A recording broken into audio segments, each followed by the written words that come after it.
विजय जी सरकार किसकी बना रहे हैं? सरकार हम अखिलेश यादव की बना रहे हैं। हम कह रहे थे जो बीजेपी बनेगी। नहीं, बीजेपी की नहीं बनेगी। जो भैया आए थे बोल रहे थे कि रमाकांत यादव से कोई फर्क नहीं पड़ रहा है। रमाकांत यादव जी बोल रहे थे कि 10 सीट हम लाएंगे, लाए थे कि नहीं? जब भाजपा में जाते वॉशिंग मशीन बन के सुनतुआ साफ सुथरा हो जाते, जब विपक्ष में रहते उनके ऊपर ईडी सीबीआई जांच बैठती। देखिए कल बिहार में क्या हुआ, तेजस्वी यादव की ईडी सीबीआई बैठी कि नहीं बैठी? जब तक वहाँ सरकार में थे नीतीश कुमार तब तक कोई नहीं हुआ। अब राम का नहीं, वो किसी काम का नहीं। पप्पू जी को कुछ नहीं बोल पाएंगे। पप्पू जी कहाँ आए वो हम उनको बोल नहीं सकते।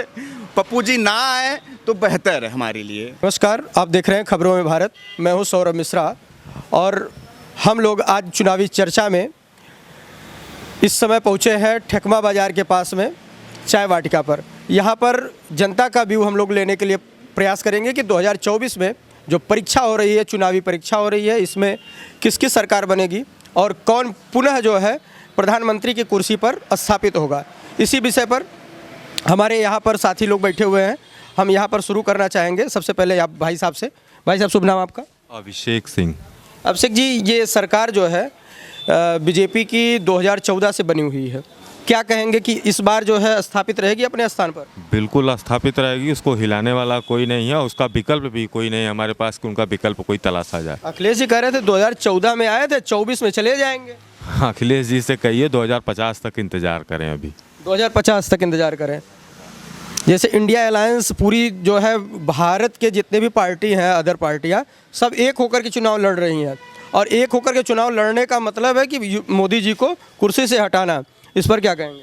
सब लोग एक हो जाएं, कोई फर्क नहीं पड़ता उससे। शेर अकेला चलता है, गिदड़ों की फौज होने से कोई फर्क नहीं पड़ता। ये लोग ये भी कहते हैं कि जो है मंदिर बनवा दे रहे हैं और काम कर दे रहे हैं, इससे जो है सबको रोजगार नहीं मिलेगा। रोजगार जनता मांग रही है, युवा जो है रोजगार मांग रहे हैं, पुरानी पेंशन के लिए बहाली के लिए लोग आवाज़ उठा रहे हैं। उस पर क्या कहेंगे? टैलेंट जिसके पास है उसके पास रोजगार है, किसी भी रूप में हो, नौकरी के रूप में हो, रोजगार धंधे के रूप में हो, सबके पास कुछ न कुछ करने के लिए है। बस करने की लगन चाहिए। कोई सरकार आके किसी देश को संपन्न नहीं बनाती है, हम लोग सब मिलकर देश को संपन्न बनाते हैं। जनता संपन्न बनाएगी। आप देखते जाइए, आगे चल के और भी विकास होगा और भी काम होगा जिसको आप लोग देखेंगे। आप जो है सपा के गढ़ में बैठे हुए हैं और यहाँ से हमेशा सपा ही निकालती है। इस पे क्या कहेंगे कि सपा अब की बार यहाँ जो है अपना जड़ जो है वो थोड़ा बहुत छोड़ेगी कि फिर से बैठी रहेगी? गढ़ खत्म हो चुका है सपा का। नहीं, अभी विधानसभा का चुनाव हुआ, उसमें टोटल सीटें जो है सपा ले गई। ले जाने दीजिए, लेकिन ये लोकसभा का चुनाव, लोकसभा और राज्यसभा में दोनों में बड़ा अंतर होता है। लोकसभा का चुनाव जब भी होगा भाजपा यहाँ से निकालेगी। राज्यसभा का जब भी चुनाव होगा तो देखा जाता है सपा का है कि लोकल पार्टियों का वर्चस्व रहता है, लेकिन केंद्र में जब भी रहेंगे मोदी जी रहेंगे। केंद्र में मोदी जी रहेंगे। इसी बात को लेकर के हम आगे बढ़ेंगे। हमारे साथ एक भाई साहब और बैठे हुए हैं। भाई साहब, शुभ नाम आपका? प्रदीप दुबे। प्रदीप जी, बताएं कि सरकार किसकी बना रहे हैं? बीजेपी की। बीजेपी की क्यों अच्छी लग रही है? काम कर रही है। 2-4 काम बताएं बीजेपी का, जनता जानना चाहे। बहुत सारा काम किया हुआ है। 2-4 काम गिनवा दें। 2-4 काम आपका जनधन योजना का काम किया है। साल में जो है कि कृषि लोगों को जो है कि 6,000 रुपये करके आता है और बहुत सारा काम है। सरकार का काम तो तमाम है, लेकिन सपा वाले और अदर पार्टी वाले इनका काम नहीं देख रहे हैं। कहते हैं कि जो है ये जुमलेबाजी करते हैं। तो विपक्ष का काम ही क्या है? बोलना ही पड़ेगा कुछ ना कुछ अपना 2024 में किसको बैठा रहे हैं? नरेंद्र मोदी। नरेंद्र मोदी हम मतलब 100%। 100%। भाई साहब का भी व्यू रहा जो है नरेंद्र मोदी जो है केंद्र में बैठेंगे 2024 में। और इसी के क्रम के साथ हमारे साथ और भाई लोग हैं, युवा हैं, और युवा जिधर चलता है उधर जो है सरकार बनती है, उधर जवानी चलती है। भाई साहब, शुभ नाम आपका? मेरा नाम आकाश भैया। आकाश। इधर आ जाए। आकाश जी, सरकार किसकी बनाना चाह रहे हैं? बीजेपी की सरकार। बीजेपी की सरकार? जी जी बिल्कुल। रीज़न क्या है? रीजन ऐसा है, देखिए बीजेपी की सरकार जो अपने देश में आने की वजह से, अभी आप अपने देश को देखो कहाँ तक है देश आज कहाँ है। पहले अपने इंडिया के बारे में कोई बात नहीं करता था। नीतीश जी के आने से क्या है कि थोड़ा हमें सहारा तो मिल ही गया है। जैसे अब क्या है, सोने पे सुहागा हो गया है। अगर नीतीश जी नहीं भी रहते तो भी सरकार बीजेपी की ही बनती। ये चीज़ बताएं, नेताओं के रवैये से जनता बहुत नाखुश है। और नाखुश क्यों है कि नेता कब जो है बीजेपी में आ जा रहे हैं, कब जो है दूसरी पार्टी बदल दे रहे हैं। जनता आखिर जाए तो जाए कहाँ? इस पे क्या कहेंगे? अगर बीजेपी, जैसे आप मान लीजिए बीजेपी केंद्र में जो बैठी हुई है, अगर ये बीजेपी अपना दल बदल दे, मान लीजिए सपोज दैट ये सपा में चली जाए, केंद्र के लिए सिर्फ राज्य के लिए मैं बात कर रहा हूँ, तो उस पर आप क्या करेंगे? जो है नहीं, ऐसा होगा ही नहीं। देखिए, और ये जो लोग आ रहे हैं वो घर वापसी हो रही है उन लोगों की। उसमें कुछ बदलाव नहीं हो। जो लोग गए हुए थे छोड़ के, उनको पता चल गया कि हाँ गलती हुई थी। हमारे आजमगढ़ में अभी एक चाचा का बोल रहे थे कि रमाकांत को जेल में बंद करवा दिए और जेल में बंद करवा करके जो है यहाँ की जो वोट है वो ले रहे हैं। तो रमाकांत के रहने से फर्क पड़ता है या नहीं पड़ता? नहीं देखिए, अब जनता अपने विचार से वोट कर रही है ना। किसी के जेल जाने या जेल आने से थोड़ा फर्क पड़ रहा है। जनता अपने विचार से वोट करेगी। जनता अपने नेता को देख रही है कि कैसा नेता उसको चाहिए, कौन सा नेता देश में क्या कर रहा है, उस हिसाब से जनता वोट करेगी। किसी के जेल आने जाने से उससे कोई विशेष प्रभाव पड़ने वाला है नहीं। केंद्र में बैठाएंगे योगी मोदी को? देखिए, केंद्र में मोदी जी को बैठाएंगे और यहाँ उत्तर प्रदेश के लिए योगी बाबा तैयार हैं। योगी बाबा तैयार? जी बिल्कुल। आप क्या कहेंगे भैया? बिल्कुल मोदी आना चाहिए और योगी आना चाहिए। आपका शुभ नाम? विकास तिवारी। विकास जी, मोदी योगी सभी लोग तो रट रहे हैं, लेकिन कुछ युवा जो कह रहे हैं कि हमको रोजगार नहीं मिल रहा है। तो आप बताइए, आप रोजगार आपको नहीं चाहिए? बिल्कुल चाहिए रोजगार। तो बिल्कुल चाहिए तो सरकार आप मोदी योगी की मांग रहे हैं, मोदी योगी, और युवा कह रहे हैं, सपा वाले जैसे युवा हैं वो कह रहे हैं कि हमको रोजगार चाहिए और बीजेपी रोजगार नहीं दे रही है। तब क्या कहेंगे आप? देखिए, बहुत आप इंटरव्यू देख ही रहे होंगे और उस इंटरव्यू में बोलते हैं बहुत कि रोजगार नहीं मिल रहा है, रोजगार नहीं मिल रहा है। उन्हीं लोगों से पूछो, कुछ सवाल कर लेंगे आप तो सवाल का उसी सवाल का जवाब वो दे नहीं पाते हैं और वही आके आप बोलते हैं रोजगार हमें चाहिए। तो मतलब बीजेपी रहे और रोजगार आपको मिले या ना मिले, इससे कोई फर्क नहीं पड़ेगा? नहीं पड़ेगा, क्योंकि देखिए सच बता रहे हैं आपको, रोजगार मिल रहा है लोगों को। जो किसी के लायक नहीं है वही आके बोल रहे हैं रोजगार हमें नहीं मिल रहा है। समझे आप कहीं ना कहीं बिजनेस में लगेंगे और कहीं ना कहीं कमाई कर लेंगे। बिल्कुल बिल्कुल। देखिए, कमाने वाला जहाँ भी रहे कमा लेगा। रोजगार जिसको नहीं मिल रहा है वो पा जाएगा, ठीक है। और जिसको नहीं मिल रहा है वो कौन है? निठल्ले हैं। जो रोजगार मिलता भी रहेगा उसको इग्नोर करके उसको साइड कर देंगे। बस उनको तो आवारागिरी करना है, उससे नहीं मतलब है। उनको आवारागिरी करना है, बीजेपी का बेइज्जती करना है, तो उनको उसी में इंटरेस्ट है। उनको इससे मतलब नहीं है। बस हाँ, रोजगार मिल रहा है, सबको मिल रहा है। रोजगार मिल रहा है और हुनरबाजों को रोजगार मिल रहा है। जो लोग युवा है, रोजगार उन्हीं लोगों को मिल रहा है जो मेहनत कर रहे हैं। इनका कहना है भाई साहब का। बिल्कुल। तो मतलब केंद्र में किसको बैठा रहा है? बिल्कुल मोदी जी को, बीजेपी, और कोई भी नहीं आ सकता है। अखिलेश जी कह रहे थे कि 24 में उखाड़ फेंकेंगे इनको। अरे अखिलेश जी का तो बात ही करना बेकार है। बिल्कुल, उनका तो राहुल जी प्रधानमंत्री के लिए बैठ रहे हैं, कह रहे हैं कि वो न्याय यात्रा इस समय कर रहे हैं। भारत जोड़ो यात्रा पूर्ण हो गई, अब न्याय यात्रा पे पप्पू दौड़ जी रहे को हैं। कुछ नहीं बोल पाएंगे। पप्पू जी कहाँ आए वो हम उनको बोल नहीं सकते। पप्पू जी ना आए तो बेहतर है हमारे लिए। क्यों ना आए? वो तो लोग बताते हैं बहुत पढ़े लिखे हैं, विदेशों से पढ़ाई हुई है, उस पर क्या कहेंगे? इतना पढ़े लिखे हैं, जो उनका शब्द हैं उस शब्द में कोई शब्द नहीं है, सब अशब्द भाषा बोलते हैं। तो उनका ना आना ही हमारे लिए बेहतर है। उनका ना आना ही इनके लिए बेहतर है। अच्छा, हमारे ये लिए नहीं, सभी के लिए बेहतर। अच्छा ये बताएं, जैसे अभी जब लोकसभा चुनाव आजमगढ़ जब आजमगढ़ का पिछली बार अखिलेश जी जीत करके गए थे, फिर विधानसभा का चुनाव हुआ तो यहाँ की सीट छोड़ दिए और फिर जो है विधानसभा वहाँ जीत गए। अब फिर जो है आने की फिराक में लग रहे हैं कि यहाँ आकर के फिर से लोकसभा चुनाव जो है लड़ेंगे। तो इस पर क्या जनता फिर से उनको सराहेगी, फिर से उनको जो है ताज पहनाएगी, फिर सांसद बनाएगी? देखिए, कभी कभी क्या होता है ना कि घर में बाहर हम लोग जाते हैं घूमने के लिए ना, तो चूहा रख के जाते हैं कि हाँ थोड़ा इसको भी रखवाली करे। तो उसको हम लोग आजमगढ़ में रखें कि थोड़ा वो भी रखवाली करे। हिम्मत नहीं दे रखे हैं उसे कि आगे तुम बढ़ो, बस औकात में रखें उसको। है बीजेपी हम लोग रखें औकात में कि तुम औकात में ही रहो, ज़्यादा आगे बढ़ने की तुम्हारी कोई ज़रूरत नहीं है यहाँ पे। मतलब सांसद और विधायक बने रहे, उससे आगे कुछ? बस उतना औकात उनको दिखाना जरूरी है। अयोध्या में राम मंदिर बना, उनको कल को वो भी चला जाएगा, ज़्यादा वो उड़ेंगे तो। अच्छा, अयोध्या में राम मंदिर बना, वहाँ पर निमंत्रण दिया गया, नहीं आए, उस पर क्या कहेंगे आप? अरे टोपी वालों को हम क्या बोल सकते हैं क्या बोल सकते हैं उनको? वो किसी के लायक हैं तब तो बोलेंगे। टोपी है, कुछ भी कर सकते हैं। एक जात के रहे तब तो वो कुछ भी बन जाते हैं। और क्या ही बोले इसके बाद बस। चलिए, आपका कहना है कि केंद्र में जो है बीजेपी ही बनी रहेगी। और यहाँ पर देखिए हमारे साथी हैं जो लोग यहाँ चाय पिलाते हैं, और यहाँ की चाय देखिए कई प्रकार की चाय है, लगभग 55 प्लस इन लोगों के पास चाय है। और आप लोग बहुत ही जनता को यहाँ चाय पिलाते हैं। हम आप लोगों का व्यू लेना चाहेंगे कि आप लोग जो है किसको वोट कर रहे हैं और किसकी सरकार बना रहे हैं। भाई साहब शुभ नाम, हम 1 मिनट टाइम दे दें आप। मनोज प्रजापति। मनोज जी, सरकार किसकी बना रहे हैं? बीजेपी। बीजेपी काहे इतनी पसंद आती है? ठीक है। ठीक क्यों है, कुछ कारण बताइए। कारण क्या बताएं? बीजेपी चाहिए केंद्र में? केंद्र में चाहिए बीजेपी। राहुल कह रहे हैं कि हम आएंगे, न्याय यात्रा कर रहे हैं, घूम रहे हैं। मुश्किल लग रहा है उनका। क्यों? मुझे नहीं लगता है आ पाएंगे। चलिए, आपको नहीं लगता कि जो है केंद्र में राहुल जी आएंगे? और भी हम चाहेंगे कि हमारे साथ एक भाई यहाँ पर भी है, इसका भी हम लेना चाहेंगे। शुभ नाम आपका? हर्ष दुबे। हर्ष जी, कौन सी क्लास में पढ़ रहे हैं? क्लास 12। क्लास 12।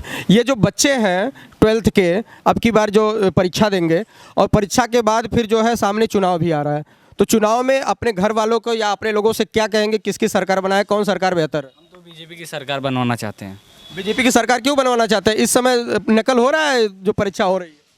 हम तो पढ़ाई कर रहे हैं, नकल हो या ना हो, हम नकल के भरोसे नहीं बैठे हैं। नकल के भरोसे नहीं बैठते हैं। पढ़ाई में कुछ बदलाव हुआ है पहले से और अब में? हाँ, बहुत बदलाव हुआ है। जैसे कि सब्जेक्ट में अब पहले के अच्छे से अच्छे अब आ रहे हैं। बढ़िया पढ़ाई कर रहे हैं आप। चलिए, केंद्र में किसको बैठा रहे हैं जो प्रधानमंत्री बनाएंगे? किसको बनाएंगे, राहुल जी को या फिर मोदी जी को? मोदी जी को। मोदी जी क्यों? देश चला रहे हैं। देश चला रहे हैं? हाँ। देश तो दूसरा कोई आएगा वो भी चलाएगा। वो बेच देंगे। बेच देंगे? हाँ। लोग कह रहे हैं कि मोदी जी बेच रहे हैं। खरीदने की औकात किसकी है? अच्छा, कोई खरीद नहीं पाएगा देश को। चलिए, आपका कहना है कि कोई खरीद नहीं पाएगा देश को। और हमारे साथ इस चाय वाटिका के ओनर जी हैं और हम आपका शुभ नाम जानना चाहेंगे। सागर दुबे हमारा नाम है। सागर जी, ये बताएं कि सभी लोग अभी तक अपना व्यू दिए हैं। केंद्र में कोई जो है सपा को लाना चाहता है, कह रहा है कि अखिलेश जी को प्रधानमंत्री बना दीजिए, कोई राहुल को कह रहा है, कोई नीतीश को कह रहा है, तमाम लोगों का चेहरा है। तो आपको अगर देखना होगा इन चेहरों में, तो किसको प्रधानमंत्री के पद पर बैठा देखना चाहिए? देखिए, माननीय प्रधानमंत्री मोदी जी, अभी उनका नेतृत्व जो है 2 बार के प्रधानमंत्री के कार्यकाल में बहुत अच्छा रहा है, खासतौर पे देश हित के लिए। आप देख रहे हैं, इंफ्रास्ट्रक्चर देख लीजिए, रोड का डेवलपमेंट देख लीजिए, चाहे वो पावर कॉरपोरेशन का बात हो उसमें देख लीजिए, आप नेटवर्किंग में देख लीजिए, और अंतर्राष्ट्रीय स्तर पे भी उनका बहुत बड़ा विजन रहा है, बहुत बड़ी चेहरे के रूप में रहे। कह रहे हैं कि जैसे ये जो बड़ी बड़ी चीज़ें हो रही हैं, बड़े बड़े लोगों के लिए ही कर रहे हैं, जैसे अंबानी हुए, अडानी हुए, इन लोगों के लिए ये चीज़ें ला रहे हैं, और जनता उस और बेहाल है और उन लोगों की ये जो है झोली भर रहे हैं। नहीं, ऐसा कुछ नहीं है। ये देखिए, गरीब सबका साथ और सबका विकास का जो उन्होंने नारा दिया है, आज आप गांव में चले जाइए, लोगों को शौचालय मिला और आवास रहने के लिए मिला है। आज जो मुफ्त जो है उनको राशन फ्री 5 साल के लिए योजना उन्होंने बढ़ाया। तो ये खास तौर पे मिडिल क्लास हों, चाहे गरीब तबके के हों, और चाहे बिजनेस के लोग हों, लोग ये भी तो कह रहे हैं कि जैसे राशन दे करके अपाहिज बना रहे हैं। नहीं, ऐसा कुछ नहीं है। इसके पहले भी सरकारें थी, वो क्या दे रही थी। आज जनता को कम से कम, कुछ लोग ऐसे हैं जो जिनके पास खेती नहीं है, उनके पास कोई काम नहीं, तो कम से कम उनके पास 2 टाइम की रोटी तो मिल रही है सरकार के द्वारा, कम से कम उनको मदद भी तो मिल रही है। जहाँ तक बात रोज़गार की, देखिए, रोज़गार का मतलब ये है कि हम युवा हैं, अगर हम कुछ करना चाहें अपने लिए, हमारी इच्छा शक्ति के ऊपर निर्भर करता है। ज़रूरी नहीं कि हर किसी सरकार हर घर में 10 अगर युवा हैं तो 10 को जॉब नहीं। राहुल जी कहते हैं युवा हम भी हैं और हमारे साथ चलिए आप लोग, तो राहुल जी क्या कहेंगे? देखिए, उनके विषय में कुछ नहीं कहना है, वो उनकी सोच ही ऐसी है। वो विदेश जाते हैं तो यहाँ जब रहते हैं तो यहाँ युवाओं को भड़काएंगे, बाहर जाते हैं तो देश के खिलाफ बोलेंगे, तो उनकी मानसिकता कुछ अलग है। वो उनके पिताजी थे और उनकी दादी थी, आज 70 साल उन्होंने देश को चलाया, तो उन्होंने देश के लिए क्या दिया?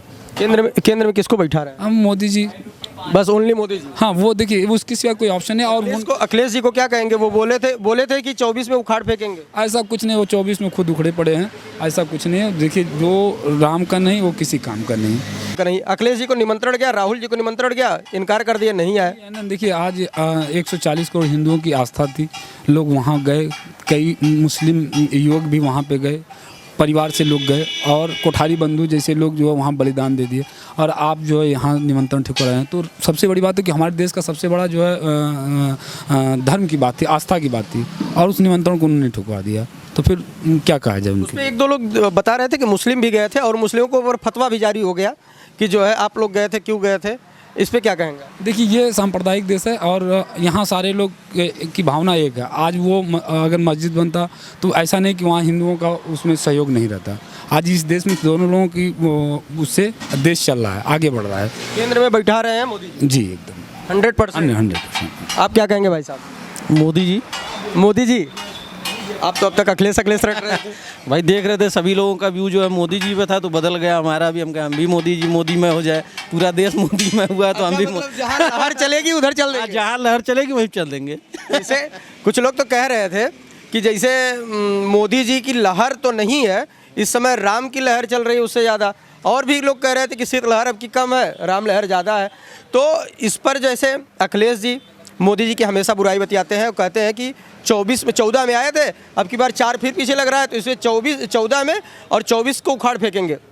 14 में आए थे, 24 में उखाड़ फेंकेंगे। इस पर क्या बताएंगे आप? सपना देख रहे हैं दिन में अखिलेश जी, सपना देख रहे हैं। सपना देख रहे हैं अखिलेश जी। वो 24 के बाद जो 29-35 जो भी आएगा लोकसभा, वो उसमें भी जो है उसी तरह से पड़े ये रहे। बताइए, आप अखिलेश के गढ़ में खड़े हैं और यहाँ अखिलेश की ही सीट है जहाँ आप हैं वर्तमान में। संगीता आज़ाद बसपा और सपा मिल करके और कांग्रेस मिल करके यहाँ जो है अपना एक प्रत्याशी उतारा और वह जीती है।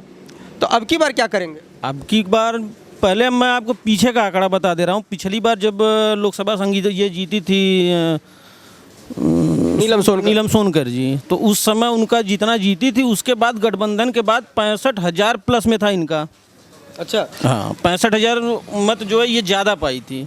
तो गठबंधन का कहाँ मतलब निकल हुआ, हाँ थोड़ा सा उसका लाभ उनको मिला, गठबंधन से वो जीत गए। गठबंधन से जीत गए। अच्छा, कुछ लोग कह रहे हैं कि संगीता आज़ाद जी जो है गई थी योगी जी से मिलने, गई थी, इसका क्या मतलब निकाला जाए कि ये योगी जी के साथ आ सकती हैं क्या? देखिए, ये नेता लोग हैं, कुछ कहा नहीं जा सकता कौन किसके साथ चला जाए। जैसे अभी वहाँ पे नीतीश जी हैं, जिनका जो है पूरे भारतवर्ष में पलटू राम के नाम से जाने जा रहे हैं। तो उसी तरह से नेता हैं, उनका कोई आना जाना इधर उधर नहीं है, वो कहीं भी आ जा सकते हैं। हाँ। जैसे आप ये बताइए, आज पलटू राम तो उनका नाम लालू जी दिए थे और यहाँ अमित शाह जी बोले थे कि बीजेपी में सदैव के लिए जो है पलटू राम का जो है रास्ता बंद हो गया, दरवाजा उनके लिए हमेशा के लिए बंद हो गया, लेकिन फिर कैसे बुला लिए? देखिए, वही बात है ना कि जैसे भाई बड़े नेता हैं, उनको कहीं भी जा सकते हैं, उनको लाभ के लिए जाना है, तो वो अपने लाभ के लिए कभी इसमें आरजेडी में, तो कभी इसमें, तो कभी स्वतंत्र इंडिपेंडेंट भी रह जाएंगे। अच्छा, ओम प्रकाश राजभर को क्या कहेंगे? वो 2 दिन में जुड़ते हैं और फिर छोड़ के चले जाते हैं। और सबसे बड़ी चीज़ उनकी है कि अगर सपा में है तो बीजेपी वालों को ऐसा बात कर देंगे, फिर बीजेपी से वो नज़र ना मिला पाए। लेकिन जब उनसे क्वेश्चन किया जाता है तो कहते हैं ये जुमलेबाजी है, जनता को हम लोग जुमला देते हैं। तो इस पर क्या कहा? जी बहुत बड़े नेता हैं, उनका जो है कोई तोड़ नहीं है, उनका काट नहीं कोई। आप देखिए, दोनों चीज़ कह रहे हैं, हंस भी रहे हैं और कह रहे हैं बहुत बड़े नेता। और क्या, ओम प्रकाश जी ऐसा कोई नेता है? कोई नहीं। अरे इतना बढ़िया उनका वक्तव्य, अपनी सीट नहीं बचा पाए। वो तो नहीं बचाना, वो तो उस जमाने में अटल जी भी नहीं बचा पाए, तो उसमें इनका क्या दोष है भाई? मतलब ओम प्रकाश जी बड़े नेता हैं। ओम प्रकाश जी बड़े नेता हैं, उनका जो है कोई काट कोई तोड़ नहीं है। उंगली पे तो मैं आपको हमारे आइए भाई साहब, आइए, इनसे एक बार जो है सवाल से रूबरू होइए। इधर आ भाई साहब, शुभ नाम आपका? ब्रजेश यादव, भगवानपुर। सरकार किसकी बना रहे हैं? सरकार हम अखिलेश यादव की बना रहे हैं। वो कह रहे थे जो बीजेपी बनेगी। नहीं, बीजेपी की नहीं बनेगी। जो भैया आए थे बोल रहे थे कि रमाकांत यादव से कोई फर्क नहीं पड़ रहा है। रमाकांत यादव जी बोल रहे थे कि 10 सीट हम लाएंगे, लाए थे कि नहीं? हाँ, ये बात तो है। देखिए, आपको बताएं कि जो है जब इनके पुत्र जो है बीजेपी में रहे और रमाकांत जी बीजेपी में रहे तो 1 सीट विधानसभा की वो दे दिए थे, विधानसभा की सीट जो है फूलपुर वाली दे दिए थे। लेकिन जब वो हट गए तो वो फूलपुर वाली भी सीट चली गई इनकी। ये बात तो सही है, लेकिन वो कह रहे थे कि जो है कोई फर्क नहीं पड़ता। फर्क पड़ता है, वो जेल में रहे, अगर बाहर आए तो फर्क पड़ेगा। वो बोले थे कि 10 सीट लाएंगे, नहीं तो इस्तीफा दे देंगे। हम आए थे कि नहीं 10 सीट? हाँ, तो वही बात है। तो जो है इस केंद्र में किसको बैठा है? केंद्र में हम बैठा रहे हैं अखिलेश यादव जी को बैठाएंगे। अखिलेश यादव जी को चेहरे, राहुल जी कह रहे हैं कि हम बैठेंगे। तो जैसे राहुल जी वहाँ पर बैठेंगे, यूपी में अखिलेश यादव बैठेंगे। नहीं, तो अभी तो केंद्र में बैठने की बात हो रही है, तो वहाँ किसको बैठाएंगे? वहाँ पर हम लोग बैठाएंगे, जिसको बैठाएंगे वो तो एक समय बताएगी। जैसे इंडिया अलायंस जो है किसी का जो है चेहरा नहीं दिखा रही है, अब कई लोग हैं मार करने लगे जाएंगे। नहीं, मार क्यों करेंगे? आप किसको देखना चाहते हैं? हम वहाँ पर देखना चाहते हैं अखिलेश यादव को। अखिलेश यादव को, अखिलेश जी को यहाँ भी देखेंगे, वहाँ भी देखेंगे। जैसे एक चीज़ बताइए, इधर ऐसे इधर देखिए, कैमरा यहाँ। जैसे ये बताइए कि आजमगढ़ में वो एक तो सीट जीते थे सांसदी की, वो छोड़ के भाग गए, और मान लीजिए वहाँ बैठा दिया जाए, वहाँ बैठ गए और फिर यहाँ के विधानसभा चुनाव होगा, उस सीटियाँ छोड़ देंगे, तब क्या होगा? तो होगा तो क्या सोच लिया कि हमें बोलेंगे हम? वहाँ सीट छोड़ देंगे तब क्या किया जाएगा? फिर प्रधानमंत्री सीट खाली हो जाएगी। बोला लोग। जैसे सांसद जी यहाँ की सीट छोड़ करके चले गए जो है विधानसभा में, नहीं दिल्ली नहीं, हम अखिलेश जी की बात कर रहे हैं। आजमगढ़ में सांसद थे, यहाँ की सीट छोड़ करके चले गए जो है विधायक बन गए, हाँ, नेता प्रतिपक्ष में विधायक बन गए। और फिर यहाँ आ रहे हैं, तो यहाँ आकर के प्रधानमंत्री आप कर रहे हैं, बनाना चाह रहे हैं, तो मान लीजिए विधानसभा चुनाव होगा, प्रधानमंत्री बनने की कोई लालसा नहीं है, पहली बात तो ठीक है। वो खुद चाह रहे हैं कोई दूसरा बने, वो उत्तर प्रदेश हमारा संभालेंगे, उत्तर प्रदेश उनको मतलब रहेगा। किसको चाह रहे हैं वहाँ पे? वही तो हम पूछ रहे हैं, चेहरा कोई है ही नहीं है। अब वो जिसे जानते हैं ना कि हाँ भाई जो ये गुपचुप से निकल के आएगा। अब जैसे प्रधानमंत्री मोदी जी आपके हैं, वो सीधे आए हैं, ठीक है। अब उनकी उम्र हो गई, देखिए धीरे धीरे इस बार, अब देखिए क्या करते होते हैं कि नहीं होते इस बार। भाई इस बार तो देखिए लगभग तो योगी जी भी तो चिल्ला रहे हैं कि हम रहेंगे। योगी जी को भाई सब मांग कर रहे हैं, लेकिन अमित शाह बन नहीं रही उनकी, अमित शाह बनती नहीं उनकी है। अमित शाह खुद बैठ जाएंगे तब बैठ जाएंगे तो बैठ जाएंगे। तो दोनों लोग तो टेररिस्ट हैं, कौन भी लोग थोड़ा साधु संत है, दोनों लोग तो बदमाश लोग हैं। योगी जी के ऊपर एक दर्जन मुकदमा है, अमित शाह भी तड़पा रहे हैं, अमित शाह भी तड़पा रहे हैं।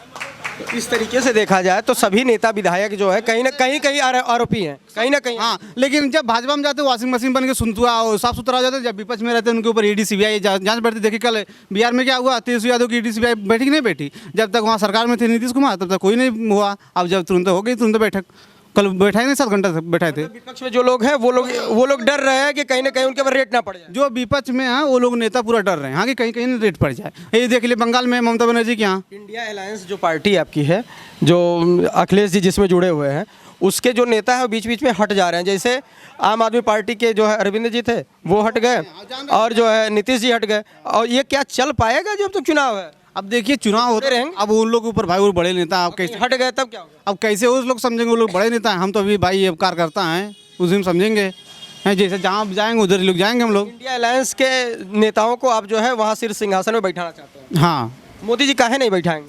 जैसे मोदी जी देखिए सही कर रहे हैं जो भी कर रहे हैं, लेकिन ये थोड़ा युवाओं के ऊपर जोर नहीं दे रहे हैं, वैकेंसी नहीं निकाल रहे हैं। हमेशा जब 2014 में बोले थे कि आएंगे तो हर साल 2 करोड़ नौकरी देंगे, और 2014-2024 तक जो और लोग हैं हमारे साथ, ये लोग कह रहे थे जो होनहार है, जो मेधावी है वो बनेगा, नौकरी पाएगा, नहीं तो नहीं कर। ये बिहार में देख लीजिए 17 महीने में 6 लाख नौकरी दिया बंदा, तेजस्वी यादव दिए, बोल के जो बोला तो किया है। ठीक है, यूपी से कितने लोग लड़के गए वहाँ नौकरी पाए हैं। यही 60,000 भर्ती पुलिस की निकाले हैं योगी बाबा जी। वहाँ एक चीज़ और थी कि जैसे मनीष कश्यप को लेकर क्या कहेंगे, जो वहाँ का पत्रकार था। कश्यप थे वो तो RSS वाले, उनकी नहीं, उनका पत्रकार था वह, जो उसको वो NSA लगवा दिए थे, जेल में नहीं। अच्छा बताइए, अभी हम योगी मोदी जी को गाली दें तो हमको बख्शेंगे लोग? अब चारा चोर फलाना ढकाना कह रहे हैं तो कोई खराब बात है। वो भी बंदा इतना दो, उसकी मम्मी मुख्यमंत्री, उसके पापा मुख्यमंत्री, वो उप मुख्यमंत्री, स्वास्थ्य मंत्री, सब कुछ है, वो इतना बड़ा नेता है, उसको अंधशब्द बोलेंगे तो बर्दाश्त करेगा वो? विषय वो नहीं था, विषय ये था कि ये NSA लगवाए थे, राष्ट्रद्रोह का मुकदमा लगवा दिया। तो तमिलनाडु लगाई थी ना, ये थोड़ा लगवाए थे। ये तो बात आ रही है कि यहीं लगवाए, यहाँ जो है कम से कम 10 मुकदमा उनके ऊपर लगा। ये नहीं लगवाए, तमिलनाडु लगवाए थे। तमिलनाडु लगवाए? हाँ, तमिलनाडु सरकार तो छूट के आ गए और कोर्ट ने उनको बाइज्जत बरी कर दिया कि कोई ऐसा गलती नहीं लगा, हट गया। NSA लिंक मुकदमा चल रहा है, NSA खाली हटा है, NSA हट गया। वो जो मुख्य मुकदमा था वो तो हट गया, और बाकी मुकदमा चल रहा है उनके ऊपर। वो मुकदमा इसका मतलब गलत था? नहीं, वो जो भी उन तमिलनाडु समझेगी अपनी सरकार। जो कोर्ट ने कहा है उस पर मैं बात कर रहा हूँ, कोर्ट तो फैसला सही दी होगी। हाँ, जो भी कोर्ट भाई सर्वमान्य है, सबका फैसला। उस पर क्या कहेंगे अखिलेश जी को, जो 2024 ये राम मंदिर बना और राम मंदिर पे इनको निमंत्रण गया, ये दर्शन करने नहीं गए? निमंत्रण जो लेके गया था अखिलेश यादव खुद वो ट्वीट किए, बोले हाँ कि जो निमंत्रण हमको भेजा उसको बुलाइए हमारे सामने, हमको भेजा है, हमको झूठी बदनाम किया जा रहा है। देखिए मायावती जी को भी निमंत्रण गया, मायावती जी साथ सम्मान रूप से कहीं कि बहुत अच्छा है मंदिर, हम अपने पार्टी के कार्य में व्यस्त हैं, नहीं पहुंच पाए। हिंदू भाई, हमें मंदिर हमारा सम्मान है भाई, हमारा मंदिर बन गया है। अखिलेश जी को जाना चाहिए था ना, वहाँ के जो है और जो कार्यकर्ता थे सपा के, वो लोग बहुत नाराज हो गए थे। कौन सा? वहाँ पे अयोध्या में वहाँ के कार्यकर्ता नाराज। जो वहाँ पे उनको नहीं, वो जो कह रहे हैं हाँ कि हमको निमंत्रण जो भेजा उसको हमको हमारे सामने बुलाए, हम निमंत्रण स्वीकार करें, हमको जाएंगे तुरंत वो। लेकिन निमंत्रण जब मिला नहीं कहाँ जाएंगे बताइए? निमंत्रण नहीं मिला? नहीं, वो फर्जी कोई भेजा था। अभी हम आपके अब दूसरे लड़के भेज देंगे, दूसरे किसी के यहाँ, हाँ कि आपके यहाँ भेज देंगे। जब मेन मुखिया नहीं आएगा तो कैसे काम चलेगा? आपका कहना है कि निमंत्रण अखिलेश जी को नहीं मिला था, इसलिए वो नहीं गए और झूठी अफवाह फैलाई गई। तो केंद्र में आप जो है इंडिया अलायंस की सरकार जो है, वहाँ जो प्रधानमंत्री है उनको बना कि युवाओं के ऊपर फोकस नहीं कर रहे हैं। ये जो हिंदू मुस्लिम हर साल करते हैं, वोट बैंक बनाते हैं, और हमेशा अरे मुस्लिम लड़ा दिए, हिंदू लड़ा दिए। जब युवा पढ़ लिख के खराब, यूपी में कितने बेरोजगार बढ़ रहे, बैठे नहीं बैठे, बेरोजगार हैं। आप बताइए 60,000 भर्ती थी, 50,14,223 लोग फार्म भरे हैं। अब सोच लीजिए इतनी बेरोजगारी है, 50 लाख फार्म भरा गया है, और 400 रुपये के हिसाब से जो लीजिए कितना गया, 200 अरब गया। मतलब कमाई कर रही है सरकार? बिल्कुल कमाई कर रही, 200 अरब गया। 200-400 रुपये के हिसाब से 50 लाख का जो लीजिए 200 तो सरकार ये भर्ती निकलवा के कमाई कर रही है और ये कंफर्म होगा कि नहीं होगा? कंफर्म नहीं होगा, देखिए कंफर्म होगा कि नहीं होगा। ये जो चुनाव है, ये चुनाव है, चुनाव आते हुए भर्ती निकाल रहे हैं। जब चुनाव जहाँ खत्म होगा तो कोर्ट में चला जाएगा फट से। सही कह रहे हैं? सही करें, बिल्कुल सही कर रहे हैं। मतलब मोदी जी को बैठना नहीं चाहिए, नहीं बैठना चाहिए। अखिलेश जी बैठेंगे? जी बिल्कुल बैठेंगे। ये अखिलेश जी चाह रहे हैं। हमारे साथ एक बाबू है। बाबू शुभ नाम क्या है आपका? दीपांशु यादव। दीपांशु, किसकी सरकार बना रहे हो? अखिलेश यादव। वोट दे दोगे अब की बार? हाँ, अगली बार दे देंगे। इस कितना बार उम्र हुआ है? 17। किस क्लास में पढ़ रहे हो? 10 में पढ़ रहे हो? हाँ। और 17 साल के हो गए हो तो मतलब जो है अखिलेश जी की सरकार चाह रहे हो? हाँ, अखिलेश जी क्यों चाहिए? बस वैसे ही। ऐसे ही? गुटखा खाते हो? हाँ, पूरा एकदम चाप के। चलिए, बाबू गुटखा खाता है और वो भी चाप के। चलिए, बहुत सुंदर। और यहाँ पर देखिए दोनों पक्ष की बात रखी गई, जिसमें लोग कह रहे हैं कि सपा की भी सरकार जो है चाहिए उनको, और लोग कह रहे हैं कि योगी मोदी जो बैठे हैं उनको कोई हटाने वाला पैदा नहीं हुआ है। 50 साल तक जो है वो लोग बने रहेंगे। आप लोगों का यहाँ से हमारा विचार कैसा लगा कमेंट बॉक्स में ज़रूर बताएं, और नए हैं चैनल को सब्सक्राइब करें। बहुत बहुत धन्यवाद।